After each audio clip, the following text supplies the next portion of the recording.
हमने पिछली बार बात की थी कि राजस्थान में पंचवर्षीय योजनाओं के दौरान किस तरह की प्रगति हुई, किस तरह का परिवर्तन अर्थव्यवस्था में आया। आज हम बात करेंगे कि इसमें क्या कमियां रही या जो प्रगति की कह सकते हैं धीमी है, उसके क्या कारण हैं। उसमें हम पहला कारण लें तो प्राकृतिक दशाएं हैं।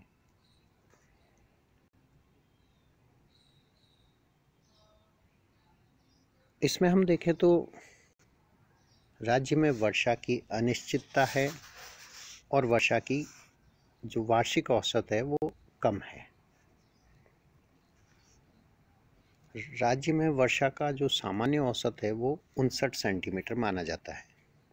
इसमें भी भिन्नताएं हैं।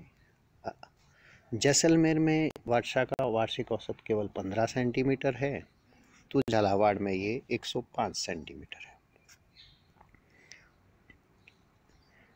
ऐसे में पानी की मानव के लिए भी कमी है और पशुओं के लिए भी कमी है।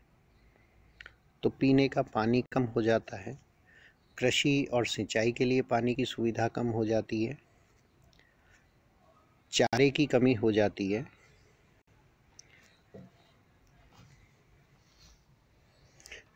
और पीने के पानी की कमी होने के कारण नागरिकों को पेयजल उपलब्ध कराने के लिए अतिरिक्त व्यय करना हो जाता है, जो कि व्यय को भी बढ़ाता है और दूसरी मदों से व्यय को हमें पेयजल की ओर मोड़ना पड़ता है। इसके अलावा सिंचित क्षेत्र कम है, सिंचाई की सुविधा कम है, विद्युत शक्ति कम है।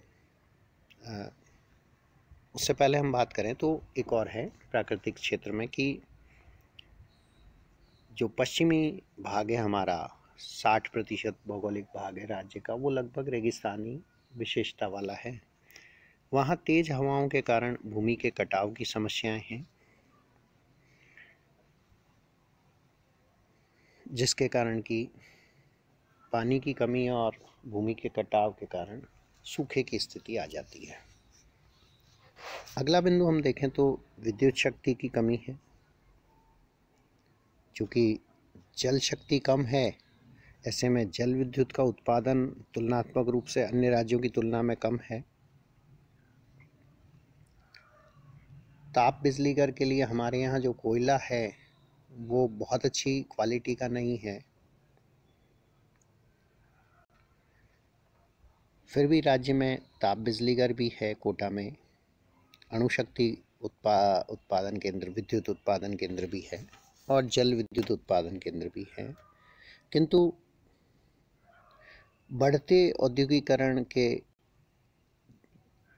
हिसाब से देखें तो बढ़ती हुई मांग को पूरा करने में दिक्कत आती है और बिजली को अन्य राज्यों से खरीदना होता है। इसके बाद अगली बात करें हम तो परिवहन साधनों में कमी है। यद्यपि समय के साथ सड़कों की लंबाई बढ़ी है, रेलवे लाइन की लंबाई बढ़ी है, ब्रॉडगेज लाइन की लंबाई बढ़ी है,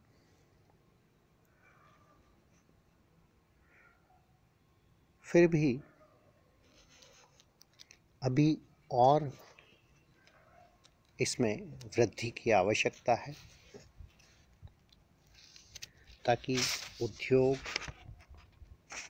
व्यापार और कृषि उत्पादन का परिवहन सुगम हो सके। इसके बाद अगला है कि राज्य में खनिजों की कमी कह लें, जिसमें अलोह खनिज और ईंधन वाले खनिजों की कमी है।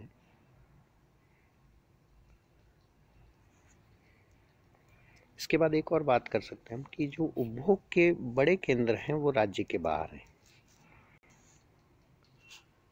ऐसे में उत्पादक राज्य में उद्योग स्थापित ना कर उन केंद्रों की तरफ जाता है या उन राज्यों की तरफ जाता है, नतीजे में पर्याप्त औद्योगिकरण नहीं है।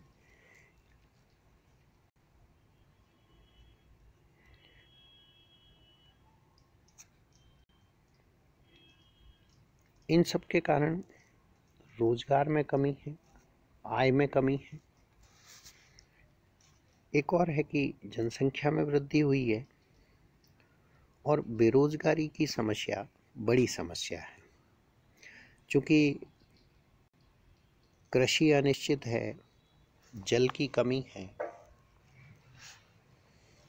औद्योगिकरण तुलनात्मक रूप से कम है, ऐसे में रोजगार के अवसर कम है।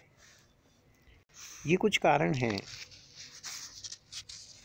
जो कि पंचवर्षीय योजनाओं में प्रयासों के बावजूद अभी इन पर और ध्यान देने की ज़रूरत है। इन बिंदुओं पर और बढ़ोतरी की आवश्यकता है।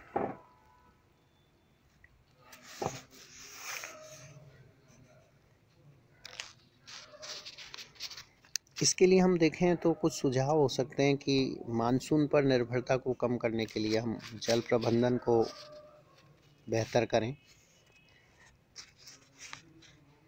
परंपरागत हमारे जल स्रोत, कुएं, बावड़ी, तालाब, उनको ध्यान में रखें, उन्हें संभालें।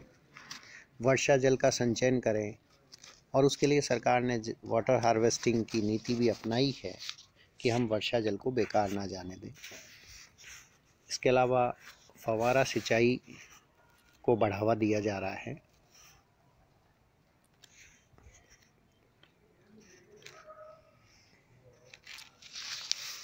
अधिक उत्पादन देने वाले बीज, खाद आदि का इस्तेमाल हो रहा है। सहकारी क्षेत्र को बढ़ावा दिया जा रहा है।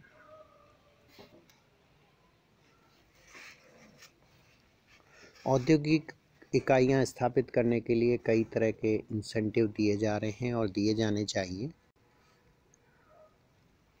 आरंभिक वर्षों में कर की दर कम हो, बिजली की दर उचित दर पर दी जाए, भूमि उचित दर पर मिले, तो ऐसे में औद्योगिकरण और तेजी से हो सकता है। ब्रॉडगेज सेवाओं का विस्तार किया जा रहा है ताकि परिवहन सेवाओं को बढ़ाया जा सके।